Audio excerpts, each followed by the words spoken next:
नमस्कार, स्वागत आप सभी का। फर्स्ट इंडिया न्यूज देख रहे हैं, मैं हूं आपके साथ पूनम शर्मा सोलंकी। तो चलिए न्यूज ब्लास्ट की शुरुआत करेंगे और बात सबसे पहले करेंगे राजस्थान के मुख्यमंत्री भजनलाल शर्मा की। दरअसल दिल्ली दौरे पर है मुख्यमंत्री भजनलाल शर्मा और आज हरियाणा के दौरे पर भी रहेंगे। दरअसल हरियाणा चुनाव में भाजपा प्रत्याशियों के समर्थन में चुनावी सभाएं करते नजर आएंगे।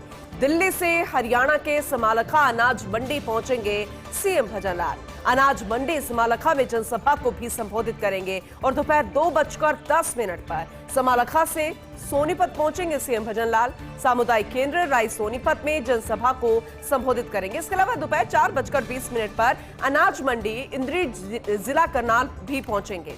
इसके बाद बजाज फार्म इंद्री जो कि करनाल में है, वहां जनसभा करेंगे। आज करनाल में ही रात्रि विश्राम करेंगे मुख्यमंत्री भजनलाल शर्मा। तो देखा जाए तो मुख्यमंत्री भजनलाल शर्मा एक्टिव मोड में नजर आ रहे हैं। हालांकि राजस्थान में भी कई कार्यक्रम है जिस पर लगातार उनका फोकस है, जानकारी वो ले रहे हैं, लेकिन फिलहाल दिल्ली दौरे पर हैं। दिल्ली से वो हरियाणा जाएंगे और वहां पर चुनाव प्रचार प्रसार करते नजर आएंगे और सुनना बेहद दिलचस्प होगा जब वो अपना संबोधन हरियाणा में देंगे।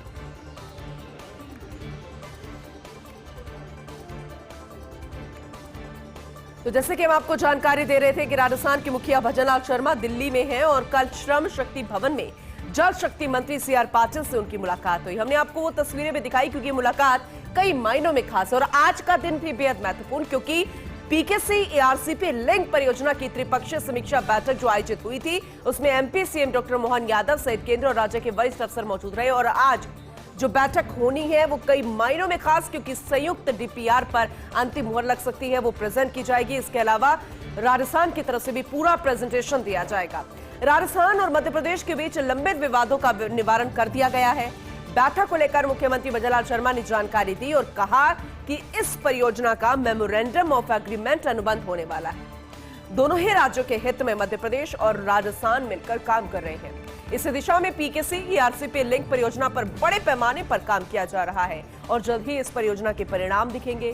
बैठक में मध्य प्रदेश और राजस्थान से संबंधित विभिन्न विकास कार्यों, जल संसाधन प्रबंधन, सीमावर्ती क्षेत्रों में जल वितरण व्यवस्था, दोनों ही राज्यों के मध्य जल संबंधी मुद्दों पर गहन विचार विमर्श कर लिया गया है। हालांकि बैठ के ये विचार विमर्श लंबे समय से जारी है, लेकिन मुख्यमंत्री भजनलाल शर्मा की गंभीरता कुछ ऐसी कि अब ये काम बेहद गति पकड़ रहा है। जल संरक्षण के लिए एनजीओस की मदद से वाटर हार्वेस्टिंग के क्रियान्वयन पर भी चर्चा की गई है। साथ ही जल भंडारण संरचनाओं को पुनर्जीवित करने पर भी जोर दिया गया। अब जरा सोचिए, जो पुरातत्व टाइम में जल भंडारण संरचनाएं थी उनको एक बार फिर से पुनर्जीवित करने पर जोर दिया जा रहा है। तो अब आने वाले समय में, भविष्य में, न राजस्थान में पानी की दिक्कत हो, न मध्य प्रदेश में पानी की दिक्कत हो। जो जिले चिन्हित किए गए हैं उन जिलों में पूरे तरीके से पानी यहां पर पहुंचे और परियोजनाओं का जो अंतिम रूप देने का काम है उस पर जल्दी मुहर लगती नजर आए। फिलहाल आज की बैठक भी बेहद खास मानी जा रही है। सचमुच आज बदल ही दिया परंपरा को। जेडीए में आनंदी के पगफेरे ने परंपरा बदल दी है। ये हम इसलिए कह रहे हैं क्योंकि जयपुर डेवलपमेंट अथॉरिटी में अब विभिन्न प्रकरणों का जल्द निस्तारण हो सकेगा। प्रकरणों के तुरंत निस्तारण को लेकर जेडीसी आनंदी का एक बड़ा फैसला। बेवजह फाइलें नहीं भेजी जाएंगी जोन से जेडीए की मास्टर प्लान शाखा में। 90A layout plan, land use change और भूमि आवंटन प्रकरणों की फाइलें नहीं भेजी जाएंगी। आज से जेडीए में लागू कर दी गई है नई व्यवस्था, ये नया बदलाव कर दिया गया है और फर्स्ट इंडिया न्यूज ने 13 सितंबर को ही ये खबर प्रसारित कर दी थी और आनंदी के इस फैसले की जानकारी भी दी थी। अब इस फैसले का बहुत अच्छा फीडबैक मिल रहा है।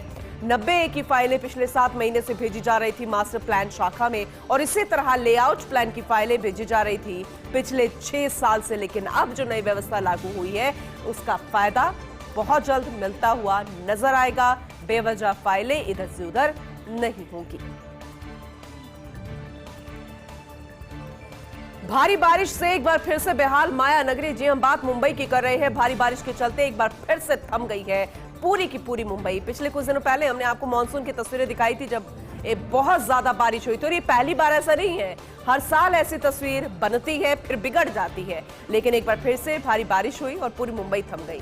मुंबई की लाइफलाइन लोकल ट्रेन पर ब्रेक लग गया है जो कि जीवनदायिनी मानी जाती है। आधे से ज्यादा लोग लोकल ट्रेन का सफर करते हैं और कहते हैं कि मुंबई कभी रुकती नहीं, थकती नहीं और पटरियों की आवाज सुनाई देती है। महज 2 घंटे के लिए बंद होता है, लेकिन अब तो इस पर ब्रेक लग गया है। घर लौटने की जल्दी में स्टेशन पर भारी भीड़ जमा हो गई।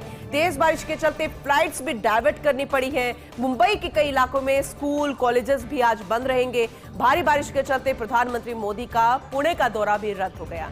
दरअसल महाराष्ट्र के पुणे जाने वाले थे प्रधानमंत्री नरेंद्र मोदी, लेकिन भारी बारिश के चलते जो कि मौसम बिगड़ा है, इस वजह से उनके पुणे दौरा को रद्द करना पड़ा। वहीं केंद्रीय पर्यटन मंत्री गजेंद्र सिंह शेखावत ने भी अपना मुंबई दौरा टाल दिया है। मुंबई के अंधेरी, विलेपार्ले, बांद्रा समेत कुर्ला, घाटकोपर, वर्ली सहित कई इलाकों में जोरदार बारिश अभी भी हो रही है। इसके अलावा बारिश जनित हादसों से 7 से ज्यादा लोगों की मौत की जानकारी है। मौसम विभाग ने बारिश का रेड अलर्ट पहले ही जारी कर दिया था, लोगों को जागरूक कर दिया था, अपील कर दिया थी कि जहां पर बहुत ज्यादा बारिश हो रही है तो उन इलाकों में अब थोड़ा सा सावधानी बरतने की जरूरत है। लेकिन फिर भी 7 लोगों ने अपनी जान गंवा दी है। रेप मामले में रोहित जोशी को दिल्ली हाईकोर्ट से राहत नहीं मिली है। दरअसल राजस्थान सरकार में पूर्व मंत्री महेश जोशी के बेटे हैं रोहित जोशी। रेप मामले में दर्ज एफआईआर को रद्द करने से दिल्ली हाईकोर्ट ने इनकार कर दिया है। इस पूरे मामले में पीड़िता की तरफ से अधिवक्ता शिवमंगल शर्मा उपस्थित रहे। पूरे मामले में अब 25 अक्टूबर को सुनवाई होगी, लेकिन ये कहना गलत नहीं होगा कि रोहित जोशी की मुश्किलें अब बढ़ती जा रही है।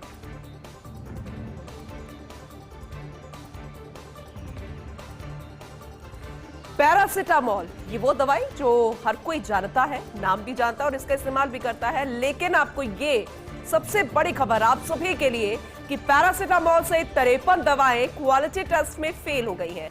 विटामिन, शुगर, ब्लड प्रेशर के अलावा कुछ एंटीबायोटिक्स भी इसमें शामिल है। कुल 53 दवाइयों की हम बात कर रहे हैं। Central drug standard control organisation यानी कि CDSCO ने ये एक सूची जारी की है।